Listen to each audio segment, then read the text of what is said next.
Hi, I'm Sharon Howell. I'm a sister of St. Joseph, and I'm sitting here with Cathy Steffens, also a sister of St. Joseph, and we thought it might be a very interesting opportunity for us to talk about religious life as it's lived today, because we both entered the community at different times.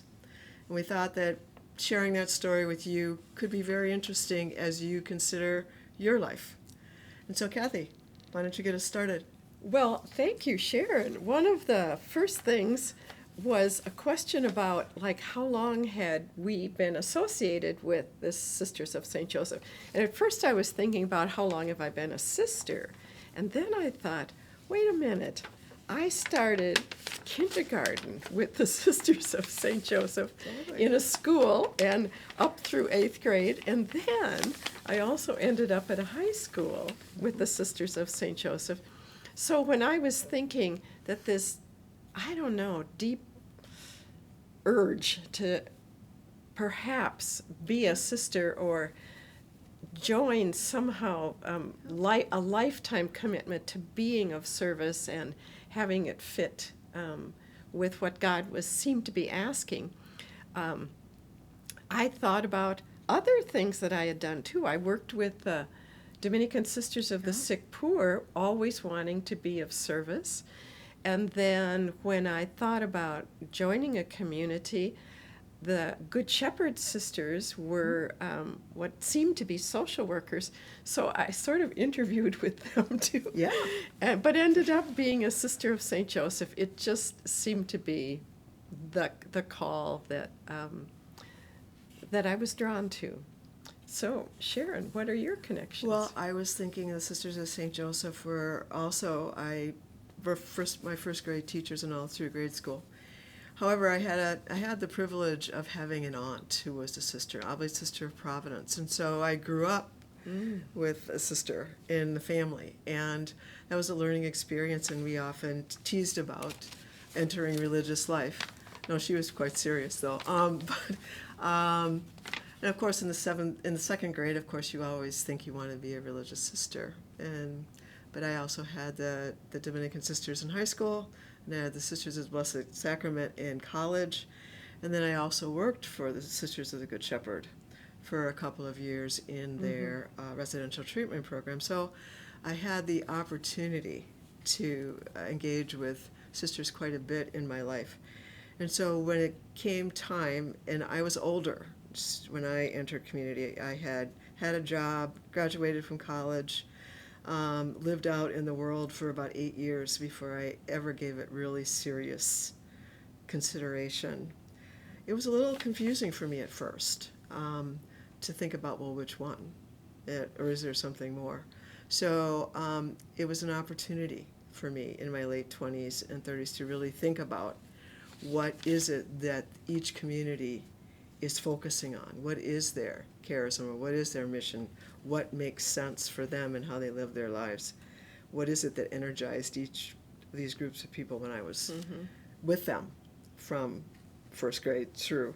And it's like that's when it started to make sense to me, so that when I finally did think about entering, it was the Sisters of St. Joseph, because the charism made sense for my life as I was living it, actually, at that time, and still does. And when I thought about, how did I recognize this calling?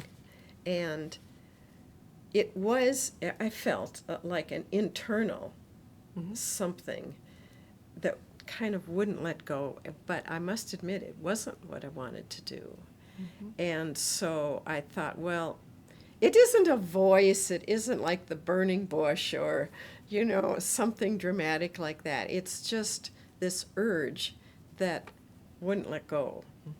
And so I thought, well, you don't try out marriage. That was not acceptable. But actually, any group of sisters, they require that you try it out.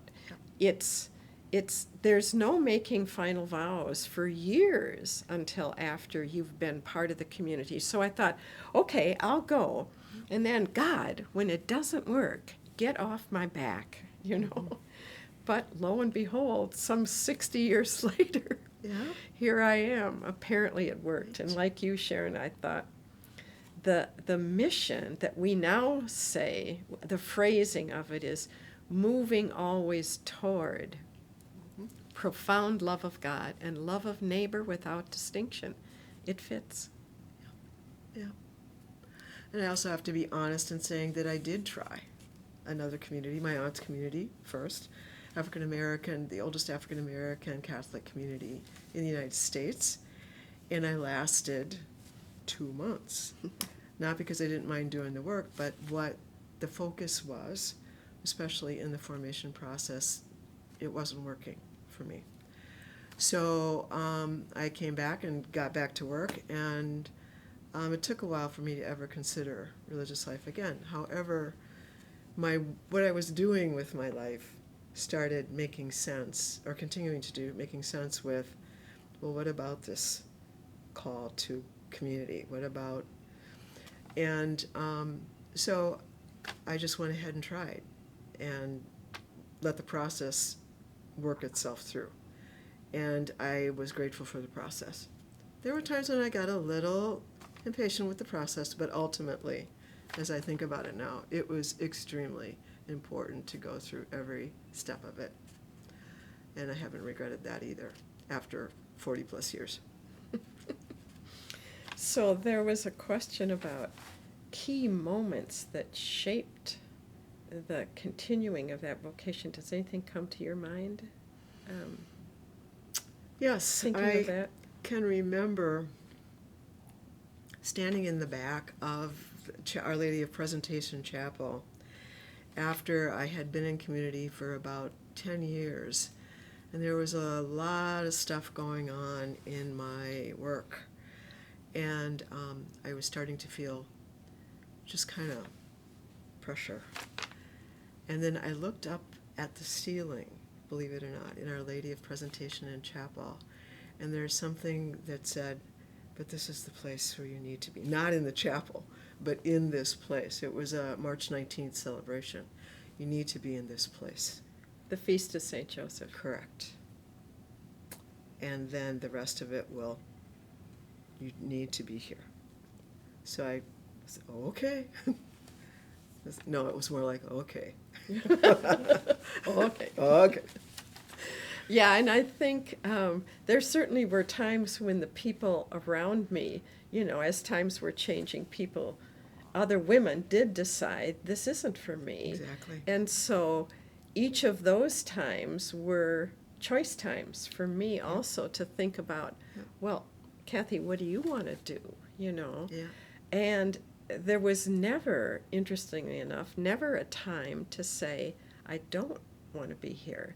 Mm-hmm. So, and then there were certainly times about, like, was what I was being invited to do within the community really was energizing, made sense to me, drew me into that moving always toward love of God, profound love of God, and things like just the practices that I learned, the daily meditation, how to be in community, the support of other people, and the work that I ended up doing.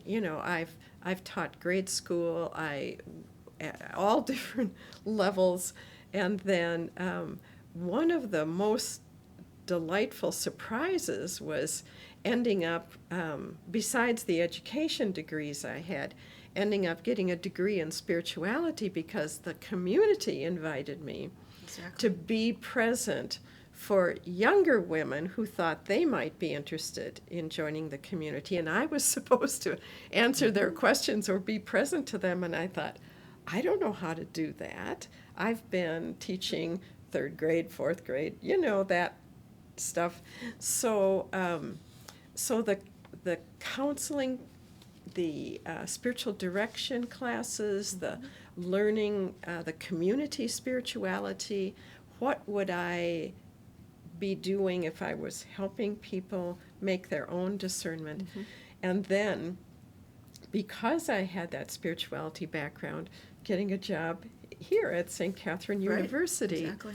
And that was just an exceptional movement into really more justice work, because college students were going on alternative spring break trips.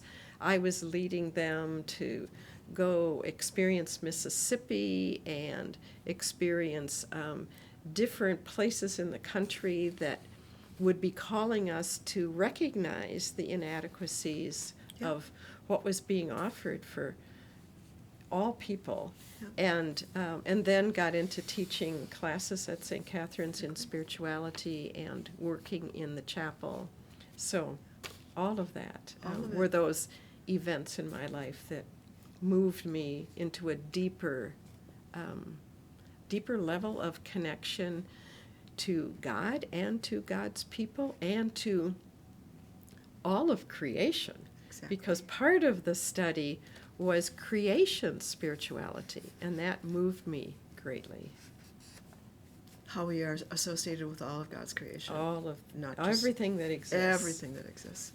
I think that was one of the fun things, too, to always keep in mind is where you find yourself right now isn't where you're going to land, which is really exciting. Sometimes you feel like, but it actually, truly it is exciting to recognize that as a possibility.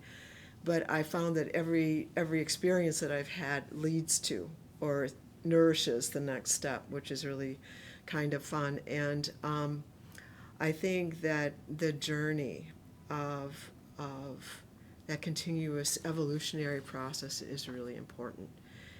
But the charism is what propels it, and that a lot of people have the charism. So that we're working with people who are carrying the charism but live it another way, help to promote the ongoing development of my gifts. And that's a gift that I receive every day as we keep moving forward. And that does enrich my spiritual life and personal growth. All of the connections that you were talking about, Sharon, in relation to, like, everyone discovering, you know, like, what their calling is. Each one of us has a specific way of living it out. But really, when you look at the Sisters of St. Joseph and what we say we're called to, it's the two great commandments, love of God and love of neighbor. Exactly. So loving is never going to go out of style, and it's always, and in this day and age, it's so greatly needed. And so acknowledging, like, we're all in this together, you know, so people who are sisters, people who are associates, consociates with the community, people who are St. Joseph workers, friends of St. Joseph, all these different ways of associating with our community is just one more way of saying all of us feel called to these two great commandments, and we can be very helpful to each other. If you feel like you're called to try to live a community life, try it. Come and talk to us and try it. Yeah. So I think we would want to invite anyone who has questions, or there's wonderful programs that are offered. Come and find out. Come and see. Come and see. That's what we would highly recommend. And then I'll just go ahead and say that my hope and vision for the CSJ community is the fact that it's going to be here. It's going to be here in some kind of form because we came from a community that was holding this charism of the two great commandments, loving God and loving neighbor without distinction. So we're going to be here. It's a matter of how, and that's the exciting part coming forward is how's that going to be, and stay tuned.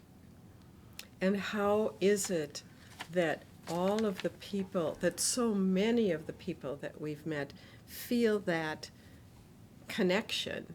And so what you were saying, Sharon, about what form it's going to be, like, is everyone going to take permanent vows? No, Probably we not. know that.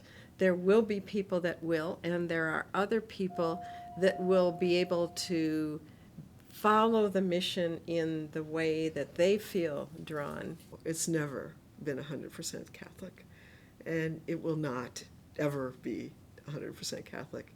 However, that's what it means to be Catholic. Yes. Is to be a welcoming space Expansive.